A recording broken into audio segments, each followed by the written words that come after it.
ਅਗਲੀ ਖਬਰ Las Angeles ਤੋਂ ਆ ਰਹੀ ਆ।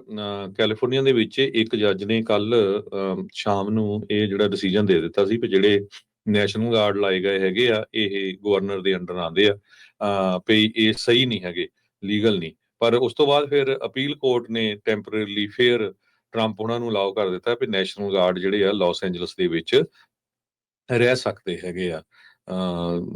ਤੇ ਅਪੀਲ ਕੋਰਟ ਦਾ ਡਿਸੀਜਨ ਕੁਝ ਘੰਟਿਆਂ ਬਾਅਦ ਹੀ ਆਇਆ ਜਦੋਂ ਫੈਡਰਲ ਜੱਜ ਨੇ ਜਿਹੜੇ ਟਰੰਪ ਉਹਨਾਂ ਦੇ ਡਿਪਲੋਏ ਕੀਤੇ ਗਏ ਸੀ ਟਰੂਪਸ ਲਾਸ ਐਂਜਲਸ 'ਚ, ਉਹਨਾਂ ਦੇ ਬਾਰੇ ਜਿਹੜਾ ਡਿਸੀਜਨ ਦਿੱਤਾ ਸੀਗਾ। ਕੈਲੀਫੋਰਨੀਆ ਦੇ ਗਵਰਨਰ ਗੈਬਨ ਨਿਊਸਮ ਤੇ ਜਿਹੜੇ ਹੋਰ ਲੋਕਲ ਆਫੀਸ਼ੀਅਲਸ ਆ ਉਹਨਾਂ ਨੇ ਇਹ ਸਾਰੀ ਮੂਵ ਨੂੰ ਰਿਜੈਕਟ ਕੀਤਾ ਸੀ ਤੇ ਉਹ ਕਹਿੰਦੇ ਸੀ ਵੀ ਅਨਨੈਸੈਸਰੀ ਪ੍ਰੋਵੋਕੇਸ਼ਨ ਆ, ਬਿਨਾਂ ਜਾਣਬੁੱਝ ਕੇ ਜਿਹੜਾ ਆ ਲੋਕਾਂ ਨੂੰ ਭੜਕਾਇਆ ਜਾ ਰਿਹਾ ਹੈਗਾ। ਸੋ ਜੱਜ ਚਾਰਲਸ ਬਰੇਅਰ ਉਹਨਾਂ ਨੇ ਜਿਹੜਾ ਪਹਿਲਾਂ ਜਿਹੜਾ ਫੈਡਰਲ ਕੋਰਟ ਦੀ ਹੀਅਰਿੰਗ ਸੀ ਉਹਨਾਂ ਦੇ ਸਾਹਮਣੇ ਹੋਈ ਸੀਗੀ। ਓਵਰਆਲ ਜੇ ਦੇਖਿਆ ਜਾਵੇ ਹਜੇ ਵੀ ਜਿਹੜਾ ਕਰਫਿਊ ਆ ਰਾਤ ਵਾਲਾ ਲਾਸ ਐਂਜਲਸ ਦੇ ਵਿੱਚ ਲੱਗਦਾ ਹੈਗਾ, ਪਰ ਅੱਗੇ ਨਾਲੋਂ ਥੋੜਾ ਜਿਹਾ ਪ੍ਰੋਟੈਸਟ ਘਟੇ ਆ। ਪਰ ਕੱਲ ਨੂੰ 2000 ਤੋਂ ਵੱਧ ਪੂਰੇ ਅਮਰੀਕਾ ਦੇ ਵਿੱਚ ਲੋਕੇਸ਼ਨਾਂ ਤੇ ਨੋ ਕਿੰਗਸ ਡੇ ਕਰਕੇ ਜਿਹੜੇ ਪ੍ਰੋਟੈਸਟ ਹੋ ਰਹੇ ਆ। ਕੱਲ ਦੀ ਜਿਹੜੀ ਸਿਚੁਏਸ਼ਨ ਐਲੈਕਸ ਪਡੀਆ ਨੂੰ ਲੈ ਕੇ ਜੋ ਕੈਲੀਫੋਰਨੀਆ ਦੇ ਸੈਨੇਟਰ ਆ ਉਹ ਬਣੀ ਸੀਗੀ, ਉਸ ਤੋਂ ਬਾਅਦ ਉਹਨਾਂ ਨੂੰ ਜਿਹੜਾ ਕਾਫੀ ਜ਼ਿਆਦਾ ਬੂਸਟ ਮਿਲਿਆ ਹੈਗਾ।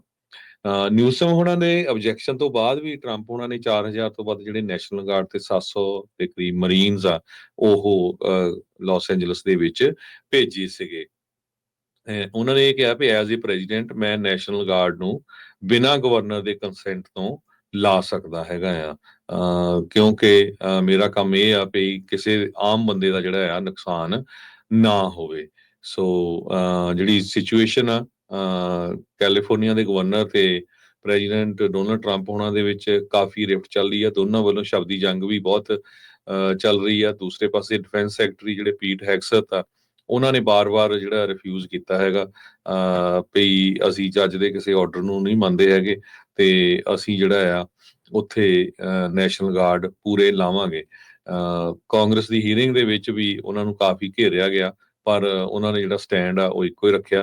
ਕਹਿੰਦੇ ਵੀ 300 ਤੋਂ ਵੱਧ ਜਿਹੜੇ ਆ ਲੋਕਾਂ ਨੂੰ ਅਰੈਸਟ ਕੀਤਾ ਜਾ ਚੁੱਕਾ ਹੈਗਾ ਕਿਉਂਕਿ ਮੇਜਰ ਹਾਈਵੇ ਨੂੰ ਬੰਦ ਕੀਤਾ ਗਿਆ ਸੀ, ਹਾਈਵੇ ਜਿਹੜਾ 101 ਹੈਗਾ।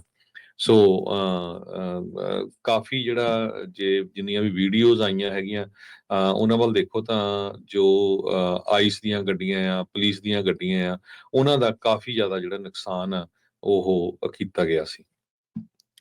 ਜੀ ਬਿਲਕੁਲ। ਅਗਲੀਆਂ ਜਿਹੜੀਆਂ ਹਰਜੋਤ ਸਿੰਘ ਜੀ ਖਬਰਾਂ ਦੇ ਵਿੱਚ ਇਸੇ ਦੀ ਜੇ ਅਪਡੇਟ ਨਾਲ ਹੀ ਕਰਦੇ ਜਾਈਏ, ਜਿਹੜਾ ਕੱਲ ਰੋਕ ਲੱਗੀ ਸੀਗੀ ਵੀ ਨੈਸ਼ਨਲ ਗਾਰਡ ਨਹੀਂ ਲਾ ਸਕਦੇ, ਅੱਜ ਅਪੀਲ ਕੋਰਟਸ ਨੇ ਟੈਂਪਰੇਰੀਲੀ ਇੱਕ ਵਾਰੀ ਫਿਰ ਟਰੰਪ ਉਹਨਾਂ ਨੂੰ ਅਲਾਉ ਕਰ ਦਿੱਤਾ ਹੈ ਵੀ ਨੈਸ਼ਨਲ ਗਾਰਡ LA ਦੇ ਵਿੱਚ ਉਹ ਲਗਾ ਸਕਦੇ ਆ। ਇਸ ਤੋਂ ਹੇਠਲੀ ਅਦਾਲਤ ਜਿਹਨੇ ਕੱਲ ਰਾਤੀ ਫੈਸਲਾ ਜਿਹੜਾ ਉਹ ਸੁਣਾਇਆ ਸੀ, ਉਸ ਤੋਂ ਬਾਅਦ ਦੇ ਵਿੱਚ ਜਿਹੜੀ ਅੱਜ ਅਪੀਲ ਕੋਰਟ ਨੇ ਟੈਂਪਰੇਰੀ ਬਲੌਕ ਲਾ ਦਿੱਤਾ ਫੈਡਰਲ ਜੱਜ ਦੇ ਉਸ ਆਰਡਰ ਦੇ ਉੱਤੇ। ਸੋ ਕੈਲੀਫੋਰਨੀਆ ਦੇ ਨੈਸ਼ਨਲ ਗਾਰਡ ਟਰੂਪਸ ਆ ਉਹਨਾਂ ਦਾ ਕੰਟਰੋਲ ਇੱਕ ਵਾਰੀ ਫੇਰ ਟਰੰਪ ਐਡਮਿਨਿਸਟ੍ਰੇਸ਼ਨ ਦੇ ਕੋਲ ਆ।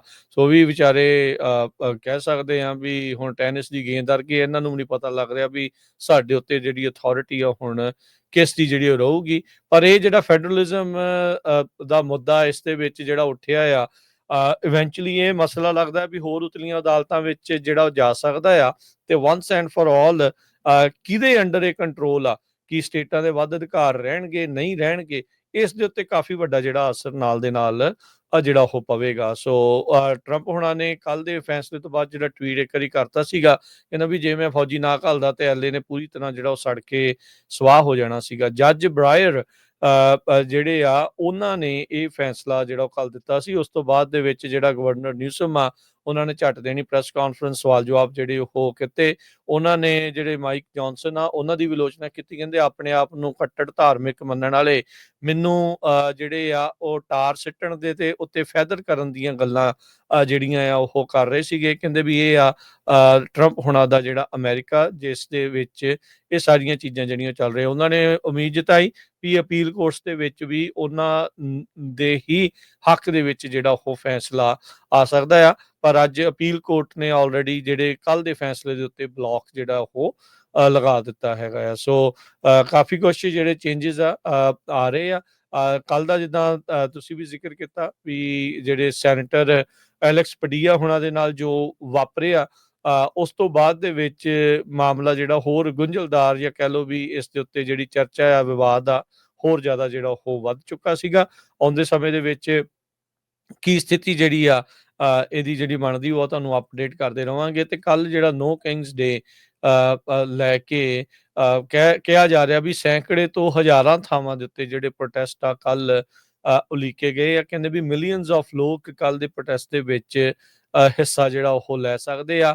ਮਰੀਨਸ ਕਿੱਦਾਂ ਉੱਥੇ ਮਦਦ ਕਰਨਗੇ, ਜਿਹੜੇ ਨੈਸ਼ਨਲ ਗਾਰਡ ਆ ਉਹ ਕਿੱਦਾਂ ਇਸ ਦੇ ਵਿੱਚ ਹੋਊਗਾ, ਉਹਦੇ ਬਾਰੇ ਜਿਹੜੀਆਂ ਆ ਉਹ ਜਿਹੜੀਆਂ ਆਉਣ ਵਾਲੀਆਂ ਚੀਜ਼ਾਂ ਆ ਉਹ ਦੱਸਣਗੀਆਂ। ਕੱਲ੍ਹ ਫਲੋਰੀਡਾ ਦੇ ਜਿਹੜੇ ਸ਼ੈਰਿਫ ਡਿਪਾਰਟਮੈਂਟ ਆ ਉਹਨਾਂ ਨੇ ਪ੍ਰੈਸ ਕਾਨਫਰੰਸ ਕਰਦੇ ਹੋਏ ਕਿਹਾ, ਨਾਲ ਹੀ ਉਹਨਾਂ ਨੇ ਕਿਹਾ ਵੀ ਰਾਈਟ ਜੇ ਤੁਸੀਂ ਕੀਤਾ ਤਾਂ ਫਿਰ ਸਾਡੇ ਤੋਂ ਬੁਰਾ ਕੋਈ ਨਹੀਂ ਹੋਊਗਾ। ਉਹਨਾਂ ਨੇ ਇੱਥੋਂ ਤੱਕ ਧਮਕੀ ਜਿਹੜੀ ਉਹ ਦੇ ਦਿੱਤੀ, ਜੇ ਤੁਸੀਂ ਸਾਡੇ ਵੱਲ ਗਨ ਵੀ ਕੀਤੀ, ਪੱਥਰ ਮਾਰਿਆ, ਕੁੱਟਮਾਰ ਕਰਨ ਦੀ ਕੋਸ਼ਿਸ਼ ਕੀਤੀ, ਤਾਂ ਅਸੀਂ ਤੁਹਾਡੇ ਪਰਿਵਾਰ ਨੂੰ ਦੱਸ ਦੇਵਾਂਗੇ ਵੀ ਤੁਹਾਡਾ ਰਿਮੇਨਸ ਜਿਹੜੀਆਂ ਲਾਸ਼ਾਂ ਆ ਉਹ ਕਿੱਥੋਂ ਜਿਹੜਾ ਉਹ ਲੈ ਕੇ ਤੁਸੀਂ ਆ ਸਕਦੇ ਆ। We will make you graveyard dead, ਵੀ ਮਤਲਬ ਬਚਦੇ ਨਹੀਂ, ਫਿਰ ਤੁਹਾਨੂੰ ਪੂਰੀ ਤਰ੍ਹਾਂ ਮਾਰੂਗੇ। ਕੁਛ ਵੀ ਕਹਿੰਦੇ ਵੀ ਪੁੱਠਾ ਕੰਮ ਕੀਤਾ, ਪੀਸਫੁਲੀ ਪ੍ਰੋਟੈਸਟ ਕਰਨਾ ਕਰੋ, ਪਰ ਰਾਈਟਿੰਗ ਜਿਹੜੀ ਆ ਉਹ ਬਿਲਕੁਲ ਵੀ ਜਿਹੜੀ ਉਸ ਦੇ ਵਿੱਚ ਜਰਾ ਜਿੰਨੀ ਵੀ ਜਿਹੜੀ ਕਹਿ ਸਕਦੇ ਆ ਵੀ 1 ਸੈਂਟੀਮੀਟਰ ਵੀ ਜਿਹੜਾ ਉਹ ਨਹੀਂ ਦਿੱਤਾ ਜਾਊਗਾ। ਸੋ ਪੀਸਫੁਲ ਪ੍ਰੋਟੈਸਟ ਕੱਲ ਕਿੱਦਾਂ ਹੁੰਦੇ ਆ, ਜਦੋਂ ਮੋਰੇ ਮਰੀਨਸ ਹੋ ਸਕਦੇ ਆ, ਨੈਸ਼ਨਲ ਗਾਰਡ ਹੋ ਸਕਦੇ ਆ, ਭਾਵਨਾਵਾਂ ਜਿਹੜੀਆਂ ਉਹ ਬਹੁਤ ਜਲਦੀ ਭੜਕ ਜਾਂਦੀਆਂ ਆ ਸਾਰਿਆਂ ਦੀਆਂ, ਤੇ ਸਥਿਤੀ ਕਿੱਦਾਂ ਦੀ ਬਣੂਗੀ ਇਹ ਕੱਲ ਨੂੰ ਜਿਹੜੀ ਉਹ ਦੇਖਣ ਵਾਲੀ ਗੱਲ ਰਹਿ ਸਕਦੀ ਆ। ਸਿਚੁਏਸ਼ਨ ਕਾਫੀ ਵੋਲੇਟਾਈਲ ਰਹਿਣ ਵਾਲੀ ਆ। ਸੋ ਕਿੱਦਾਂ ਦੀ ਸਿਚੁਏਸ਼ਨ ਕੱਲ ਨੂੰ ਬਣਦੀ ਆ, ਉਹਦੀਆਂ ਅਪਡੇਟਸ ਦੇ ਲਈ ਪੰਜਾਬੀ ਰੇਡੀਓ USA ਦੇ ਨਾਲ ਜੁੜੇ ਰਹਿਣਾ।